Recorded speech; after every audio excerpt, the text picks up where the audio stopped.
Clear గా ఆ రోజే తెలుగుదేశం పార్టీ చెప్పింది. ఏమని చెప్పింది?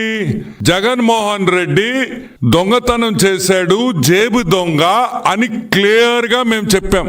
పారిశ్రామికవేత్తలు ఆంధ్ర రాష్ట్రంలో ఎక్కడైనా సరే డబ్బు సంపాదించే కంపెనీలన్నీ జగన్మోహన్ రెడ్డికి వాటా కావాలని, ఆ కంపెనీలు జగన్మోహన్ రెడ్డి ఖాతాలోకి వెళ్ళాలని ఆ రోజే మేము చెప్పాం. కానీ మా మాట ఎవ్వరూ నమ్మల. కానీ ఈరోజు ఛార్జ్ షీట్ ఫైల్ అయింది. ఈరోజు ఏకంగా సిఐడి ఛార్జ్ షీట్ పెట్టింది. ఎవరి మీద పెట్టింది? ఎందుకు పెట్టింది?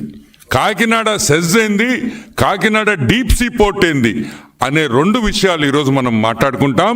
First let me start with Kakinada deep sea port. Kakinada SEZ 8,320 ఎకరాలు. ఎంత?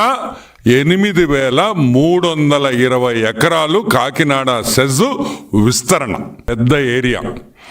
వన్ ఆఫ్ ది, నాకు తెలిసి శ్రీ సిటీ తర్వాత కాకినాడ సెజ్ చాలా పెద్దది ఆంధ్ర రాష్ట్రంలో.